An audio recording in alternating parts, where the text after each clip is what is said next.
Hi everyone. इस video में मैं आपके साथ जेईई एडवांस 2020 के पेपर 2 के ऑर्गेनिक केमिस्ट्री के क्वेश्चंस करूंगा। तो अगर आपको ये वीडियो अच्छी लगे तो वीडियो को प्लीज़ लाइक करें और अगर आप चैनल पर नए हैं तो चैनल को सब्सक्राइब करें। ये वाला क्वेश्चन देख लेते हैं। The structure of peptide is given below. ऐसा एक स्ट्रक्चर दे रखा है, बड़ा ही भयंकर सा स्ट्रक्चर है, डरने का मन करेगा। और आगे क्वेश्चन पढ़ लेते हैं। If the absolute values of net charge of peptide at pH 2, pH 6 and pH 11 are mod Z1, mod Z2 and mod Z3, then value of modulus of Z1, Z2, Z3। ठीक है, तो pH 2 क्या हो गया हमारा? Acidic हो गया। pH 6 क्या हो गया? आइसो इलेक्ट्रॉनिक वाली फीलिंग है यहाँ पे,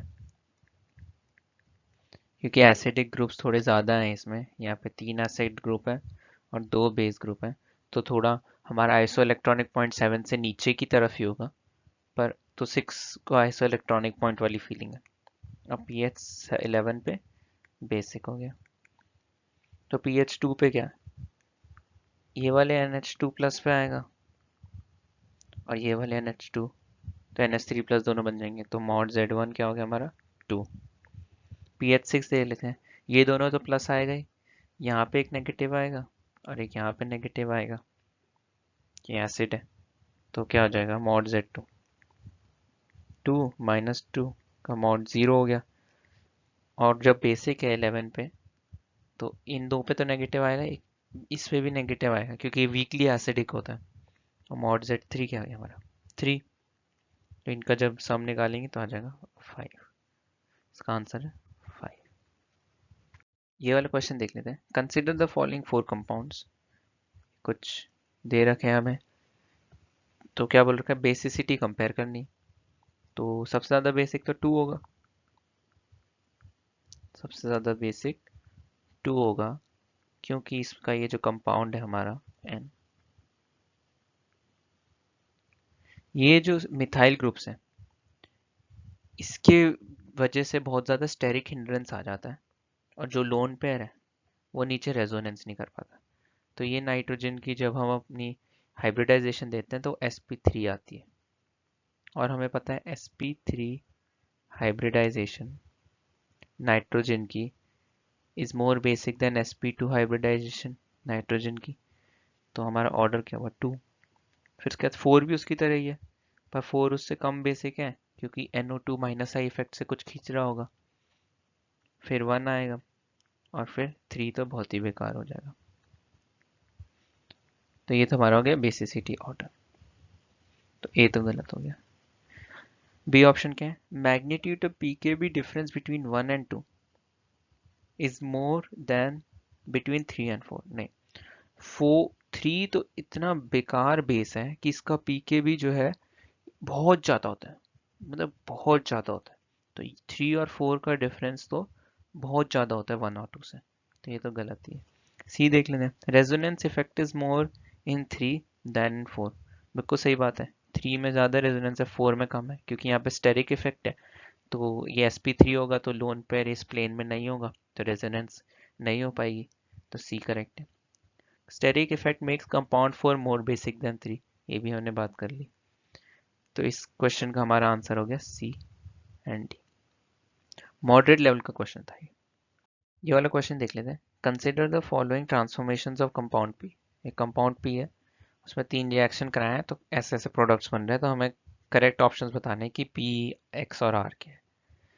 तो पहले मान लेते हैं पी जो है, मान लेते हैं ए ऑप्शन में जो पी दे रखा है वही है। तो जब इसका हाइड्रोजनेशन इसे कराएंगे तो ये बन जाएगा, ये तो दिख ही रहा है डायरेक्टली। ठीक है, दूसरा पाथवे क्या है यहाँ पे कि कोई एक्स रिएजेंट डाला है, उसके बाद KMnO4H2SO4 हीट कर दिया। तो हमें पता ही है ये KMnO4H2SO4 हीट जो है हम डबल बॉन्ड में ही करते थे, क्योंकि ओजोनोलिसिस के साथ पढ़ते थे इसे कि ये हाईली ऑक्सीडाइजिंग एजेंट होता है। तो एक्स जरूर पार्शियल हाइड्रोजनाइजेशन कर रहा होगा, तो वो जरूर बी ही होगा, PD कार्बन क्विनोलिन H2 ही होगा पार्शियल हाइड्रोजनेशन करने के लिए। और जब पार्शियल हाइड्रोजनेशन हो गई हमारी पी की, तो क्या बनेगा? ऐसा कुछ कंपाउंड बनेगा। और इसको अगर मैं KMnO4 H2SO4 एसिड कर दिया, तो यहाँ पे COH, ये COH COH। अब यहाँ पे बोल रखा है ये ऑप्टिकली एक्टिव एसिड है, ये नहीं बोल रखा कि ऑप्टिकली एक्टिव कंपाउंड है। वैसे ये कंपाउंड ऑप्टिकली एक्टिव है, पर ऑप्टिकली एक्टिव एसिड का क्या मतलब हुआ कि जो एसिड के जस्ट साथ वाला कार्बन है उसकी कायरलिटी की वजह से कंपाउंड ऑप्टिकली एक्टिव होना चाहिए, तो वो तो इसमें है नहीं, तो ये तो गलत ही हो गया क्योंकि ये ऑप्टिकली एक्टिव एसिड नहीं है। तो पी ऑप्शन, ए ऑप्शन तो गलत हो गया। सी देख लेते हैं, सी दे रखा है ऐसा कुछ, ये तो सेटिस्फाई कर ही रहा है, दिख ही रहा है। क्यू बनाने की कोशिश करते हैं।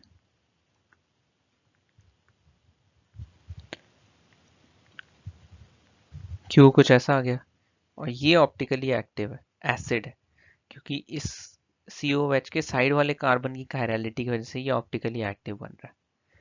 तो पी हमारा जो कंपाउंड है वो ये वाला कंपाउंड है। ठीक है, आर बनाने के लिए अब आर के लिए रिएक्शंस देख लेते हैं। तो पहले NaNH2 डाला,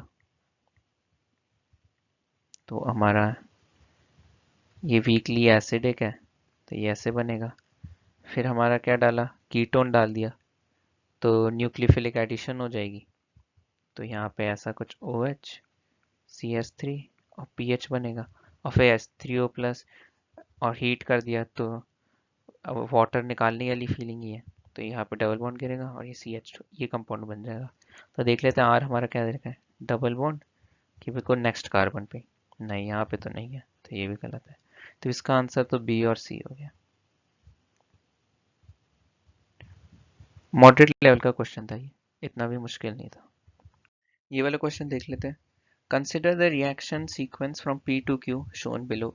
The overall yield of major product Q from P 75%. What is the amount in grams of Q obtained from 9.3 ml of P?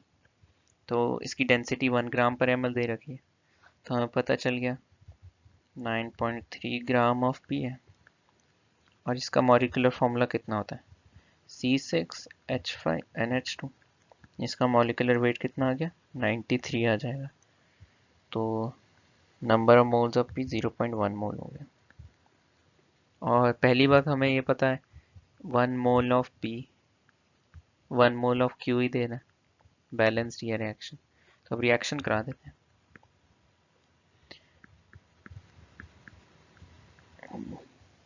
ये हमारा बेंजीन अमीन, इसमें क्या किया NaNO2 प्लस HCl 0 से 5 डिग्री सेंटीग्रेड, तो ये तो हमें पता ही है डाइजोनियम सॉल्ट बन जाएगा।